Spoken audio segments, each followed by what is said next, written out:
Sud Radio, les vraies voix qui font bouger la France. Stéphane Soumier avec Bismart, 19h30, 20h.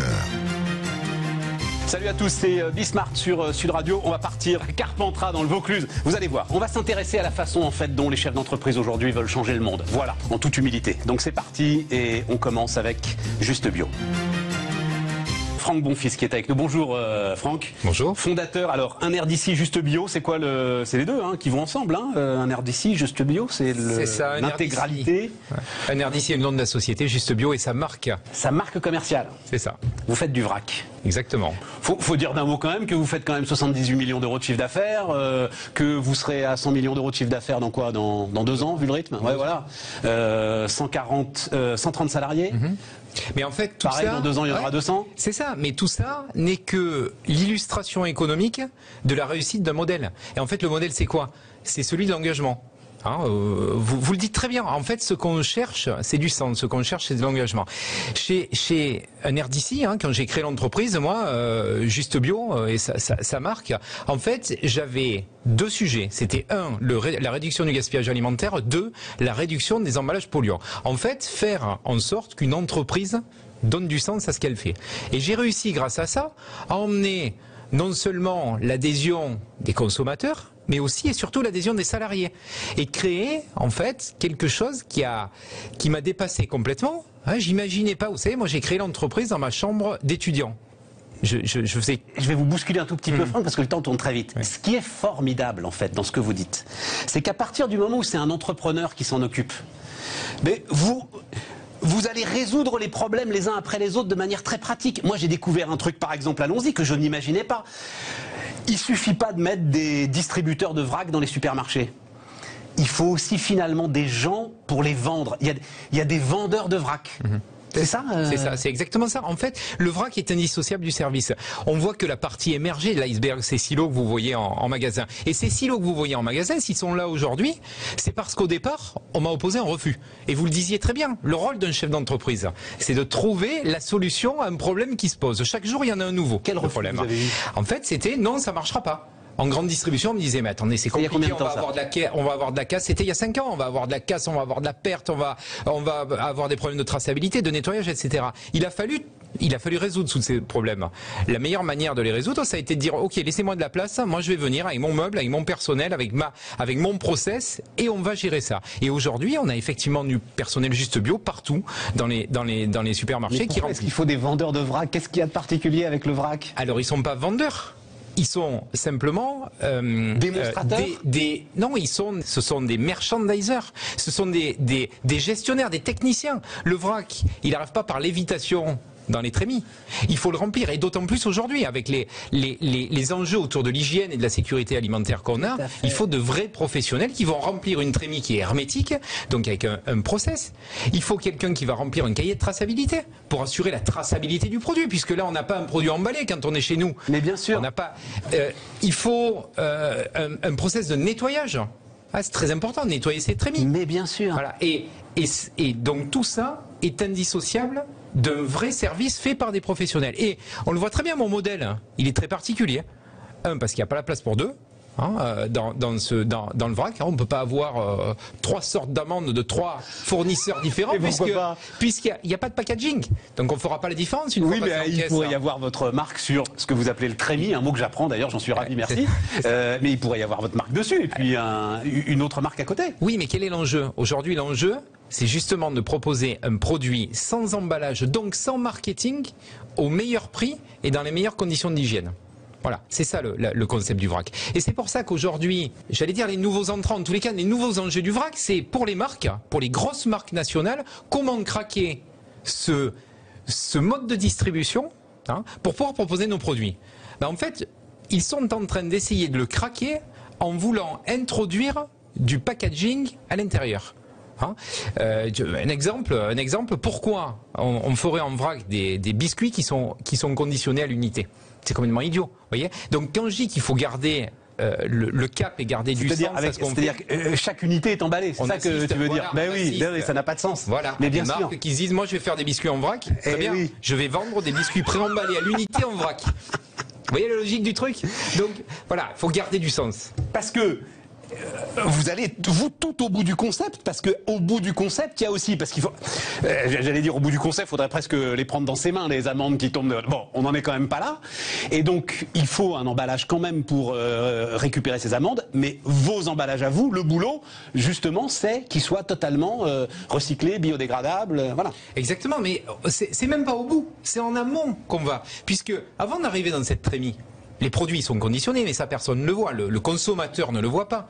Eh bien nous avons basculé 100% de nos emballages, c'est-à-dire en amont, dans un matériau biodégradable et compostable. Ouais. Donc les sachets de 2,5 kg qui remplissent les trémies n'ont aucun impact environnemental puisqu'ils sont eux-mêmes compostables. Je vais plus loin. Les cartons qui emballent ces sachets-là, on a remplacé le scotch, enfin le ruban adhésif, dans un premier temps par un ruban en craft, mais on est allé plus loin. Avec la nouvelle usine, qui est zéro plastique, on a remplacé même cet adhésif en craft par des points de colle. Et je vous en citerai les étiquettes. Ouais, alors, mais les étiquettes, ça m'a intéressé, mais on va pas en parler parce que les étiquettes, c'est là où on touche. Vous remplacez les étiquettes par du marquage laser. Ouais, est-ce que vraiment le marquage laser, c'est moins de carbone que l'étiquette? Évidemment. C'est juste de la mais oui, c'est juste de la consommation d'énergie. Ah ben oui, mais c'est de l'énergie. De la consommation électrique. Hein, mais vous imaginez 2,5 millions d'étiquettes par an. Donc gardons les centrales nucléaires, les amis. Voilà. Pour que le marquage laser reste. La même problématique qu'avec les voitures électriques. Super intéressant. Voilà. Bah, non, mais quand on va au bout du truc, c'est super intéressant. Ah ben oui, non mais c'est sans fin surtout. Vous voyez, quand on peut toujours pousser le curseur plus loin. Vous savez, j'ai commencé moi ma carrière puisque je faisais cuire des cacahuètes dans ma cuisine et j'allais les vendre dans les bars. Donc j'ai commencé un air d'ici, c'était des cacahuètes de bistrot et des chouchous qu'on trouvait sur les plages. C'était des produits gras, salés, sucrés dans des emballages en plastique lourds qui étaient des fois plus chers que le premier produit. Mais c'était bon. Mais c'était bon. On les fait toujours ces chouchous. On a mis moins de sucre, on a mis moins de sel, mais en revanche, on a supprimé l'emballage. Ouais. On a supprimé l'emballage. Et donc l'histoire, moi je suis pas un intégriste du bio, je suis pas un pionnier, rien. Je suis simplement un citoyen, j'allais dire investi, qui essaie de donner du sens à son action. J'ai eu la chance d'être un patron, d'avoir 140 personnes autour de moi, de faire beaucoup de choses. Et pour revenir au sujet politique, hein, en disant quel est notre engagement politique, moi je dirais que c'est pas un engagement politique, c'est un engagement citoyen. J'ai compris. Voilà. Je voulais vous emmener aussi sur la grande distribution. À un moment, la grande distribution, elle est pragmatique. C'est-à-dire, comme vous l'avez dit, d'abord, on nous a dit non, ça marchera pas, ça va être compliqué, on va se faire voler, ils rempliront leurs poches, etc. et tout. Et puis, à un moment, voilà, quand la solution est là, elle est ultra pragmatique. Et là, c'est quand même une puissance de déploiement pour vous qui n'a pas d'équivalent.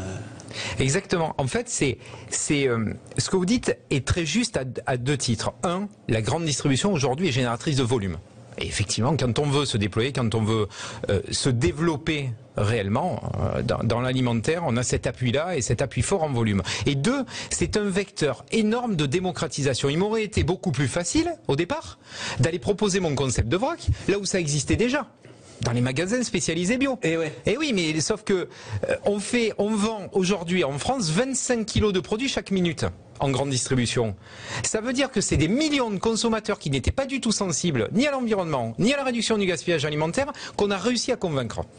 Et est-ce que c'est pas ça, au final, l'utilité de l'entreprise, l'utilité de l'innovation, voilà, et la force de la grande distribution, ce vecteur formidable, comme vous, un média, en fait, un média. Ouais. J'ai mis des meubles vrac, Et quand on aura l'audience du catalogue Carrefour, ça ira bien. Ça ira bien. J'avais une toute... alors peut-être... Oh non, il nous reste 2 minutes 30, j'ai 2 questions encore, mais j'en avais une. Vous vendez énormément d'amandes. Hein, il y a eu une folie sur les amandes à un moment, j'avais vu ça. À tel point d'ailleurs que, un peu comme pour l'huile de palme, il pouvait y avoir un petit problème de monoculture dans un certain nombre de pays. Est-ce que ça aussi c'est des sujets que vous adressez? C'est-à-dire, est-ce que il faut aussi que je me préoccupe, alors à l'autre bout de la chaîne, d'où viennent mes amandes, comment est-ce que elles sont cultivées, etc. Exactement. Ce que je veux dire, c'est que ça dépasse le bio, quoi. Ah oui, complètement. Voilà, hein, le sujet monoculture dans certaines régions, c'est... on a des sujets, et puis de proximité sur le bio. Alors, on fait des fruits secs, 30 pays différents. On source à chaque fois au plus proche. Amandes. Prenons l'exemple de l'amande. Californie, premier producteur mondial d'amandes. Italie, Espagne. Depuis 10 ans, 12 ans maintenant, on a des filières en Espagne, hein, où on veille à réduire la consommation d'eau, à faire en sorte que ça ne soit pas de la monoculture et à être au plus proche. On conditionne et on transforme 100% de nos produits à Carpentras. dans notre usine à Carpentras. C'est quelque chose d'important. On crée de l'emploi en local. Et 100% des produits... 28 000 tonnes par an, faut donner le chiffre quand même. 28 000 tonnes par an. Enfin, c'est ce que vous ferez avec la nouvelle usine, c'est ça? Exactement. 7 000 tonnes aujourd'hui, 28 000 tonnes demain, qui seront tous 100% analysés et contrôlés. Alors, on fait des contrôles et des analyses à réception de 100% de nos produits. Bon, c'est bien. Et ça marche très fort. Voilà. Et il y a visiblement les consommateurs là sont séduits par et d'autant plus, et je finirai là-dessus. 40 secondes. Et je finirai là-dessus en disant que ce qui nous attend, c'est pas une pandémie sanitaire telle qu'on l'a connue, c'est une pandémie de déchets. 500 tonnes par jour de masques sont jetées chaque jour en France, d'accord? Donc préoccupons-nous des déchets de demain. Demain, on ne saura pas gérer cet afflux massif de déchets. Donc, consommons en vrac, c'est 300 tonnes de plastique économisées par an, rien qu'à notre échelle de Juste Bio, le fait de consommer en vrac. Franck Bonfils, donc le fondateur de Juste Bio, avec nous sur Sud Radio. On continue et donc, effectivement, on parle de sociologie. Dernière partie de cette émission avec Michel Offerlé. Bonjour Michel Offerlé. Bonjour. Il y a 2 jours que je parle de votre bouquin, voilà, à tous ceux que je rencontre, en leur disant... Non, alors je dirais pas qui, mais c'est intéressant et vous allez peut-être vous reconnaître ceux, alors ministres ou secrétaires d'État, peu importe, en charge de dossiers qui sont des dossiers internationaux lourds à gérer et qui dit mais moi je suis pas dans l'incantation, moi je suis dans l'action. Et je lui dis, c'était ce matin, et je lui dis écoute, regarde ce bouquin-là, c'est exactement ce qu'essaye de décrire Michel Offerlé, c'est-à-dire cette difficulté pour un patron d'appréhender la chose politique parce que justement, mais vous le dites, alors je vais lire, j'aime bien lire les citations. Voilà. Je vous en prie.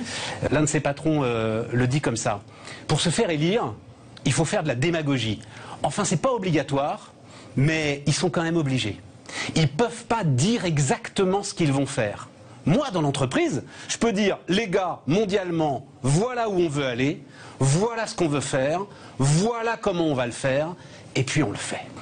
Est-ce que ça résume un peu l'une des, parce qu'on a le temps, on va les détailler, l'un des problèmes qu'ont aujourd'hui les patrons face à la chose politique, c'est-à-dire qu'ils n'ont pas les rênes directes. Bon alors, si vous voulez, donc l'ouvrage d'une part s'intéresse à tous les patrons. On va y aller, absolument. Là, c'est un grand patron qui parle. Tout à fait. Et donc, je me suis intéressé aux petits, aux grands, aux moyens, etc., de différents secteurs, puisque ça fait près de 14 ans que je travaille sur ce sujet. D'abord à partir du MEDEF, ça a été mon point d'entrée. Après sur le métier de patron, ça a été le deuxième ouvrage avec des entretiens, si vous voulez, commentés. Et puis le troisième ouvrage, je me suis demandé et la politique là-dedans. Bon, alors la politique au sens large. Là, vous citez justement un cas qui est un cas précis, à savoir d'un patron qui a failli ou qui aimerait bien ou qui peut-être serait intéressé par un poste dans la politique. Bon, mais simplement il y a des manières extrêmement différentes pour les patrons justement de faire ou de ne pas faire de la politique. Tout à fait. Bon. Tout à fait. Et la plupart des patrons, si vous voulez, séparent ou veulent séparer donc économie et politique. Bon, étant entendu que lorsqu'on regarde le monde tel qu'il est et qu'on ne fait rien, c'est aussi quelque part aussi faire de la politique, si vous voulez. Bon, mais simplement, ce qui m'a intéressé également, c'est la manière dont un certain nombre de patrons pouvaient s'engager en politique, mais de manière, si vous voulez, qui ne soit pas forcément électorale. Bon. Et donc, il y a des modalités extrêmement diverses. Certains ne s'intéressent qu'à leur entreprise, mais font malgré tout également de la politique parce que, dans leur secteur, ils essayent éventuellement de faire en sorte que les actions de lobbying qu'ils puissent mettre en œuvre, soient favorables également à leur secteur, soient favorables également, voire à leur entreprise. Je vais résumer le truc, Michel, parce qu'il y a, en gros, il y a le poujadisme, voilà, et plutôt pour les petits patrons. Il y a effectivement la norme, l'influence, je crois que c'est, alors celui-là vous le citez, Pierre Bellon, qui dit aider de façon un petit peu subtile. Oui. C'est ça un peu, la norme, l'influence, le lobbying. Et puis il y a effectivement, on en dira un mot, ceux qui font de la politique vraiment. Oui. Voilà. Alors ils sont rares. Ils sont rares. Ils sont rares parce que, contrairement à ce qui s'est passé, parce qu'il y a eu un passage aussi un peu historique, bon, il fut un temps où il y avait des grands patrons justement qui siégeaient à l'Assemblée. Bon, moi j'ai travaillé sur les Schneider, et donc il y a eu une dynastie de Schneider qui a siégé à l'Assemblée. Même Eugène a été vice-président donc de l'Assemblée sous Napoléon III. Bon, mais à ce moment-là, d'une part, diriger l'entreprise, c'était autre chose, c'était plutôt des fonctions de représentation et tout était laissé également donc aux ingénieurs. Et puis être député, ça avait aussi beaucoup moins d'implication du point de vue du temps, parce que le problème d'un chef d'entreprise, c'est le temps, c'est la disponibilité. Donc soit il est à la tête de son entreprise et à ce moment-là, il a relativement peu de temps, ou alors il fait en quelque sorte des départages de temps, il fait des arbitrages de temps, ce qui l'intéresse. Par exemple, je vois quand je lis les interviews de Tavares, bon, Tavares il dit bon, il y a la famille, la forêt de Rambouillet, les petits enfants, etc. Merali et puis PSA. Bon, voilà, bon. Et donc c'est des arbitrages de temps qu'il faut entendre. Et donc plus on arrive vers le XXe siècle et encore plus vers le XXIe, d'une part l'emploi de PDG c'est un emploi à temps complet, et l'emploi donc de député ou de ministre c'est bien entendu aussi un emploi à temps complet. Ils sont de droite les patrons. Ils vous répondent. Alors tiens, je vais le lire là aussi. J'aime pas trop ces histoires de patrons de droite et de patrons de gauche. Parce que fondamentalement, à la fin, il faut gérer une boîte avec un cours de bourse. Je veux dire, l'arbitre, c'est les chiffres, c'est les parts de marché. Bon, en revanche, il y a 2-3 choses qui peuvent être un tout petit peu différentes. Voilà, ils sont de droite ou de gauche? Alors ça dépend ce qu'on appelle de droite et de gauche. La fameuse phrase d'Audiard là, les poissons volants. Voilà. Sur les poissons volants, et éventuellement aussi donc un de mes anciens amis qui était le directeur du service de presse du MEDEF, ils sont ni de droite ni gauche, mais surtout pas de gauche. Quoi. Bon, voilà. Bon, voilà. Alors il y a différentes manières, si vous voulez, de voir ça. Bon, il suffit de regarder les résultats des élections législatives ou présidentielles. Bon, alors avec attention parce que le groupe est tout petit, hein, et donc quand on prend un échantillon de 1000, il y a seulement 60 patrons. Hein. Donc les chiffres, bien souvent d'ailleurs, varient de l'IFOP à la Sofres, etc. Mais très souvent, c'est ce qui est très intéressant dans votre livre, c'est que les études sont très complexes, justement, du fait de la difficulté à définir la catégorie. Il faut au moins avoir un échantillon à 10 000, si vous voulez, pour arriver un peu à comprendre, puisque vous savez qu'il y a également aussi, lorsqu'on fait des enquêtes par sondage, bon, des taux de non-réponse au téléphone qui sont énormes. Donc il faut avoir un client, il faut 10, 20, etc. Bon, mais à l'arrivée, c'est un sujet ou pas Ah oui, c'est un sujet, mais alors même si vous voulez, les patrons qui se disent de gauche, c'est une gauche toscanienne ou rocardienne, si vous voulez. Bon. Je vais aller très vite, mais je le dis d'un mot. À un moment, vous regrettez d'ailleurs, hein, vous dites que les patrons devraient un peu plus s'occuper de sociologie, et puis vous reconnaissez vous-même que la façon dont les sociologues s'occupent des patrons, ça leur donne pas non plus envie de s'occuper de sociologie. Certainement. Et donc vous avez cette phrase qui est quand même, enfin moi je trouve importante, il faut se garder de tomber dans une vision mercenaire et complotiste des rapports sociaux, qui rend compte du monde social comme d'un monde tout uniment mené par des dominants unis qui vivent dans l'entre-soi d'un libéralisme taillé sur mesure. Voilà. Effectivement, ça existe assez peu. Mais c'est justement, alors, je pense, les nouveaux. Parce que vous avez à un moment, j'ai l'impression que vous y mettez de l'ironie, c'est-à-dire vous dites ah mais maintenant l'entreprise sera joyeuse, libérée, délibérée, altruiste, le capitalisme responsable, passionnant, durable, il va être réinitialisé, bienveillant, soutenable, l'économie circulaire, inclusive, empreinte de réciprocité, etc., etc. Vous y croyez pas un mot? J'ai l'impression que vous écrivez ça avec le sourire. J'ai mis, effectivement, vous avez raison, c'est un peu interrogatif, parce que là aussi je ne suis pas, si vous voulez, je suis dans une position d'écoute, je suis dans une position également de recherche, et donc je ne suis, si vous voulez, ni irénique, ni conspirateur, ni effectivement dénonciateur. Hein. J'entends suffisamment dans mon milieu professionnel parler des salauds de patrons pour, là aussi dire, bon, allons voir ce qu'ils font. Bon, et donc, si vous voulez, vous savez très très bien que, alors il suffit de voir à l'heure actuelle, depuis 3 mois, on peut lire les journaux, ça m'intéresse justement de voir quelles sont les publicités dans les journaux. Bon. Et donc vous avez des pages entières. Alors le luxe, ils s'en foutent complètement, si vous voulez. Bon, on continue à avoir des belles femmes pour vanter les parfums, éventuellement des beaux mecs pour vanter Boss, etc. Et puis il y a toute une série d'entreprises qui sont de plus en plus vertueuses. Bon, alors pourquoi pas? Bon, mais je demande à voir, si vous voulez. C'est pour ça qu'il y a une forme non pas d'ironie, mais d'interrogation. Mais il faut aller voir. C'est que si vous voulez, donc Emery Jacquilla, Jean-Charles Samuelian, oui, des gens comme ça. Mais nous sommes d'accord. Mais non, ce que je préfère. Ils ont ça chevillé au cœur. Mais absolument. Mais ce que je préfère, préférerais aussi encore plus, parce que c'est la saison 3, pourrait-on dire, de mes études sur le patronat. Il y aura une saison 4 et peut-être, si Dieu me prête vie, une saison 10. Dans tous les cas, parce qu'effectivement, d'une certaine manière, les plus faciles à atteindre, ce sont les gens qui sont déjà convaincus, qui pensent que à l'heure actuelle, il peut y avoir une réforme justement dans le capitalisme et que l'entreprise peut y jouer un rôle. Bon, mais il y a également toute une série de gens pour lesquels, justement, c'est pour ça la question de la raison d'être. Moi, je demande les raisons d'agir aussi. En fait, c'est ça l'action politique d'un patron finalement. C'est mettre son entreprise au service, en respectant sa rentabilité, au service de l'amélioration Nous sommes d'accord, mais jusqu'à un certain point. Alors, de l'état général. Vous avez donc toute une série de gens qui changent éventuellement la vie au quotidien. Bon, là aussi, il faut interroger ces pratiques-là, le mécénat, la philanthropie, etc., qui font autre chose que l'entreprise. Plus loin, c'est mon entreprise est une arme. Absolument. Mon entreprise est une arme. C'est ce qu'ils veulent aujourd'hui, eux. C'est provenade de Murger, l'entreprise du 21e siècle sera politique ou elle ne sera pas. Comme m'ont dit, c'est un certain nombre de patrons. Bon, ça, un tel, c'est des valeurs de frontispice, mais allez voir derrière. Moi, pour aller voir derrière, il faut du temps. Michel Offerlé, donc le sociologue, ce qu'un patron peut faire, avec nous sur Sud Radio, et on se retrouve lundi. Sud Radio, les vraies voix qui font bouger la France. Stéphane Soumier avec Bismart, 19h30, 20h. Et lundi, effectivement, Stéphane Soumier, parlons vrai avec les entrepreneurs à 19h30 sur Sud Radio et sur Bismart.